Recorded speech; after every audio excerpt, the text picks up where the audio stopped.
¿Qué tal? ¿Cómo están? Pues así como lo prometimos, iniciamos el capítulo 1 de Apocalipsis y te recuerdo que puedes usar tu cuaderno, lápiz, la pluma, la Biblia para ver lo que vamos a estar estudiando.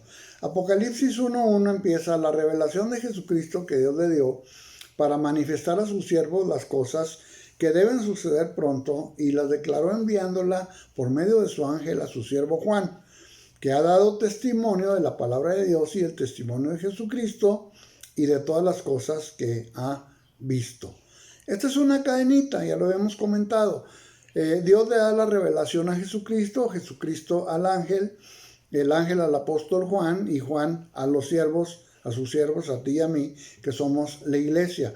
Y luego menciona las cosas que deben suceder pronto y que pronto para nosotros es un tiempo que en el tiempo de Dios se llama Kairos y es un momento oportuno y exacto para Dios. En el tiempo de nosotros se llama Cronos, que es un tiempo medible. Entonces, entendiendo esto, no se sabe exactamente el tiempo de la venida de Jesús, pero la Escritura sí nos enseña que habrá señales, que de hecho ya se están dando, y que aunque no sepamos el tiempo exacto, pero para Dios es pronto.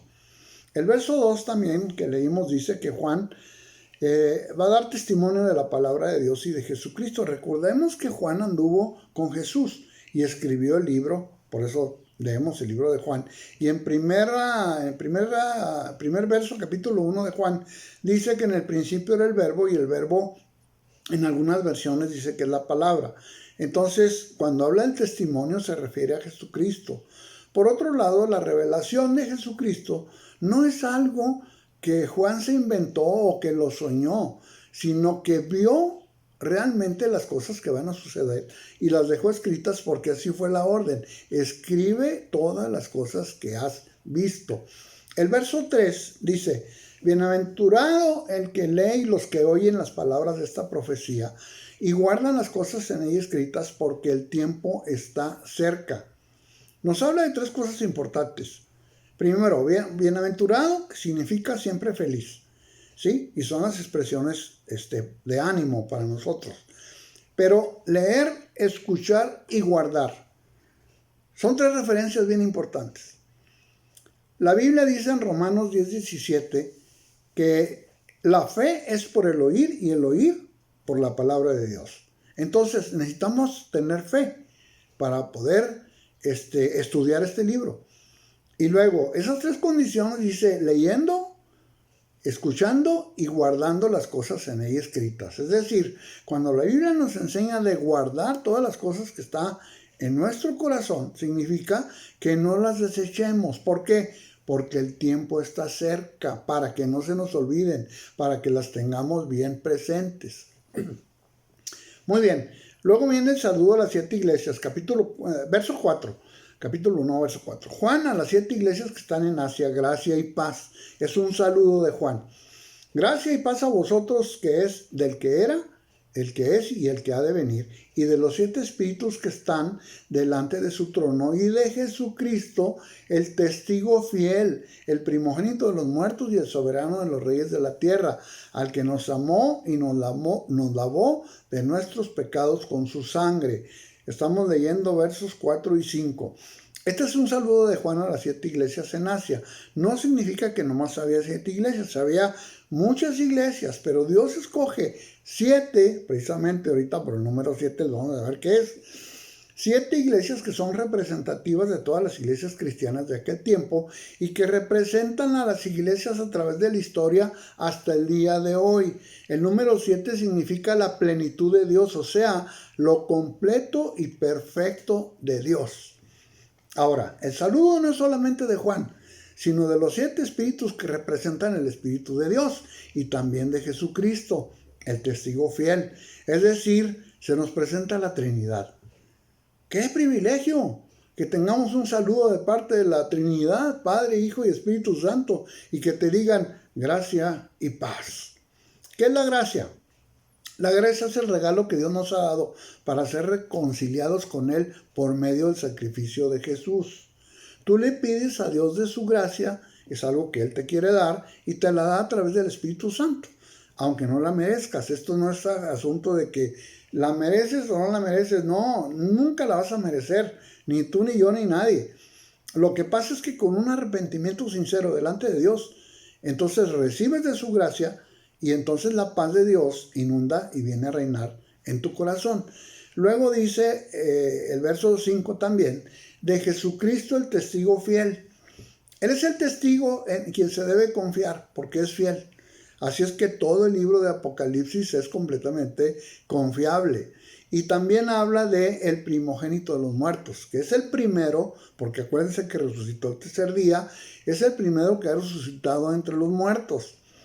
Luego, cuando venga por segunda vez, pues también va a haber una resurrección de los muertos.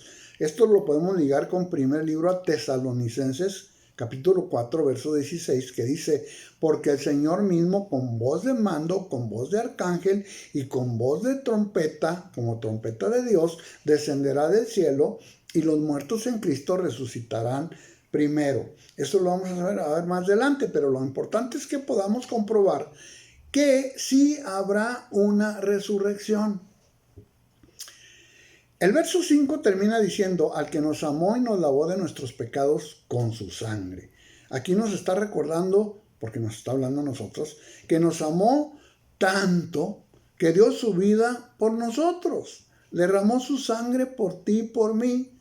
Ahora, yo te pregunto, si tú hubieras imaginado que el libro de Apocalipsis te recordara el sacrificio de Cristo Jesús, o nada más estabas pensando como mucha gente pensó, hey, el libro de Apocalipsis nos va a hablar de los últimos tiempos, hay que verlo, y la curiosidad y el fin del mundo. No, el libro Apocalipsis constantemente nos va a estar recordando el sacrificio del Cordero Santo.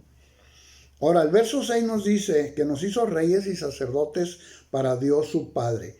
A Él sea la gloria e imperio por los siglos de los siglos. Amén. O sea, que nos hizo un reino donde Jesucristo es rey. Y nos hizo sacerdotes para tener una relación con su Padre. Así dice su Padre. El sacerdote era el que entraba una vez al año al lugar santísimo, según el Antiguo Testamento, para llevar los pecados del pueblo ante Dios. Al hacernos sacerdotes ya tenemos acceso directo al Padre, pero dice a su Padre. ¿Por qué no dice a nuestro Padre? Aquí se refirió Jesús a su exclusividad como el unigénito, Hijo del Padre. Porque nosotros somos adoptados, según Efesios 1:5, adoptados hijos suyos por medio de Jesucristo, según el puro afecto de su voluntad.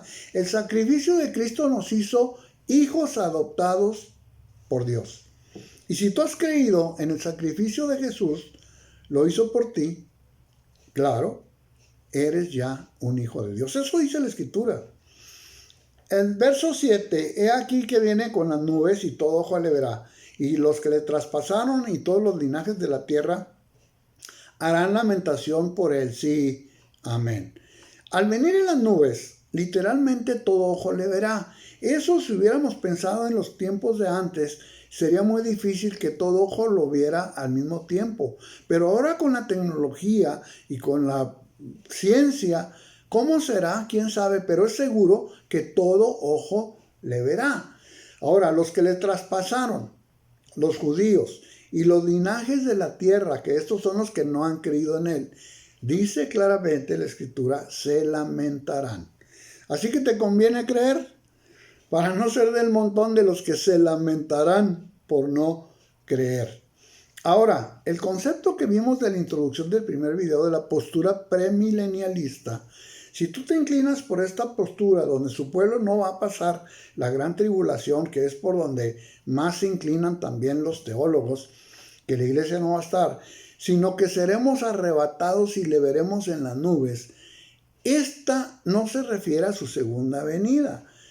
El arrebatamiento y su segunda venida son dos acontecimientos diferentes. Así es que toma nota de esto, lo vamos a ver más adelante.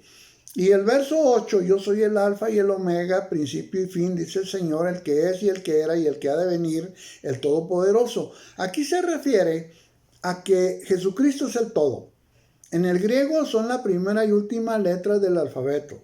El que era desde la creación, el que es hoy y el que ha de venir por segunda vez. Pero es importante al estar estudiando Apocalipsis saber cuándo está hablando el libro sobre lo pasado, sobre el presente de hoy y cuándo está hablando sobre lo que ha de venir. Bueno, hasta aquí se nos acabó el tiempo. Seguiremos en nuestra próxima sesión para terminar el capítulo 1 y pues que Dios me los bendiga.